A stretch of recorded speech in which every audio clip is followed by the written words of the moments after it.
Welcome, ladies and gentlemen, boys and girls, dogs and cats, elephants and zebras. You hear the sizzle?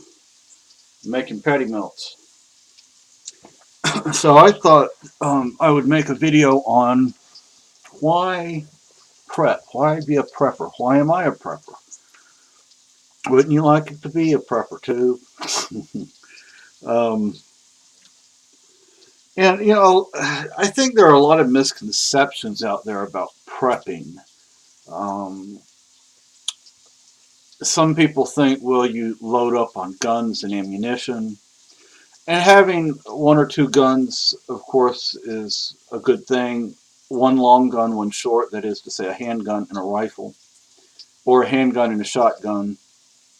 Uh, the long gun, in my opinion, should be a semi auto or a pump action, something like that. Uh, but it really depends on a number of factors. It depends on the individual more than anything else. But here's the real reason to be a prepper. Storms happen. Ice storms, snowstorms, i.e. blizzards, hurricanes, typhoons. We don't get typhoons in the United States per se. Maybe, Hawaii, I guess, but I don't know if Hawaii gets hurricanes or typhoons. You see, I've lived on three continents, and uh, there are all sorts of things that happen. You have riots. You have storms. Look at Hurricane Katrina. Look what happened in 9/11. People were stuck. Where were you going to go?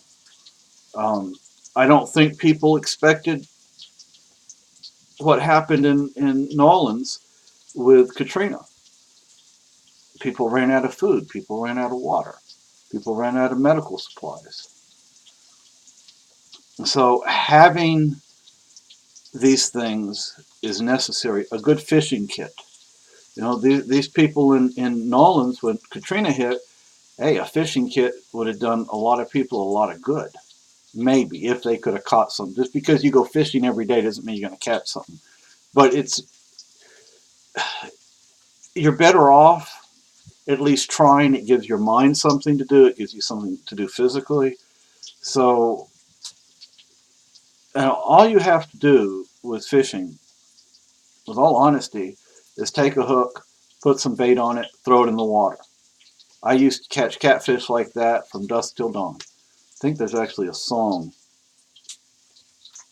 that has that line in it. Anyway, I think it's a Hank Jr. song. Anyway, so what if you're driving down the road? It's the middle of winter, and you go off the road. This happens all the time up here.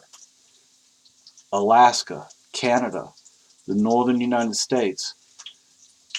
This kind of thing happens, and you may not be found till springtime, and then you're not going to be alive. So having a way to keep warm, to have food and water. You don't just want food, you want food and water. You want to, when you eat, you want to also drink water, not alcohol. Alcohol will dry you out. Um, but yeah, I mean, if there's a winter storm, if there's flooding, if there's winds, if the temperature goes too high or goes too low, you want to be able to take care of yourself and your loved ones and maybe even your neighbors, or at least be able to help your neighbors somehow. So a lot of people think this prepping thing is all military, paramilitary kind of stuff, and it's not. Is there that aspect to it? Maybe. But you want to be able to take care of yourself and your loved ones. So, up here, what if I'm out there on the road and we get hit by a blizzard?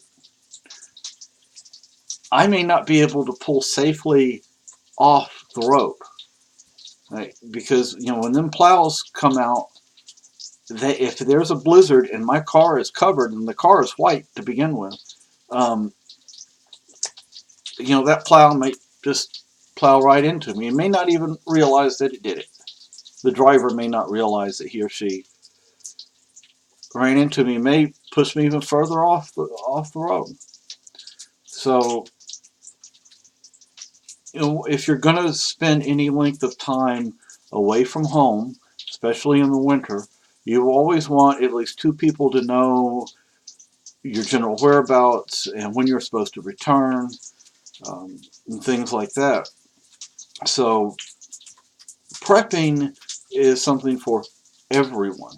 When I was growing up, we always had at least a little extra food and water and something to cook with. Because if you do run out of water, but there is ice or snow or even dirty water available, you don't want to just drink the dirty water. You want to filter it. You want to boil it, whatever you can do. And you want to stay warm. Clothing helps with that, but heat sources are also good. You can carry something in your trunk that you can use in an emergency. It may not be the best thing, but if you can heat some rocks up, get those nice and hot, and then put them in, say, some newspaper, some old newspaper, and that'll help warm the vehicle up. Of course, you have to get outside into the cold because you don't want to start a fire in your vehicle. And here, if there's snow or ice that blocks your exhaust on your vehicle, then that exhaust can go right into your car. So you have to be careful. People die from carbon monoxide poisoning every year because that happens. I would hope eventually the car would just shut itself off, but I don't know. So you want to be safe and preparing for an emergency. Like I said, it could be a hurricane, it could be a tornado, it could be a flood, it could be an ice storm, a snowstorm, i.e. blizzard, it could be a meteorite falling out of the sky. I mean, it could be civil unrest, it could be riots. People, well, riots? What do you mean riots? We've had riots recently. Are you going to walk out in the middle of the riot and just say, hey, how's everybody doing? I don't think so. You want to hunker down if you can. If you can't get out ahead of it, because you don't necessarily know there's going to be a riot.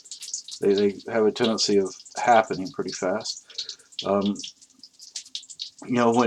Trump got the nod from the Electoral College, there were riots. Remember the Rodney King riots, earthquakes, volcanoes. A lot of people don't think about volcanoes. Alaska, remember was it Oregon or Washington State, Mount St. Helens. So we have storms. Places get locked down. So you want to be prepared to deal with whatever might happen, natural or man-made. That's why prepping. Well, I hope you liked the video. Have a great day. Bye.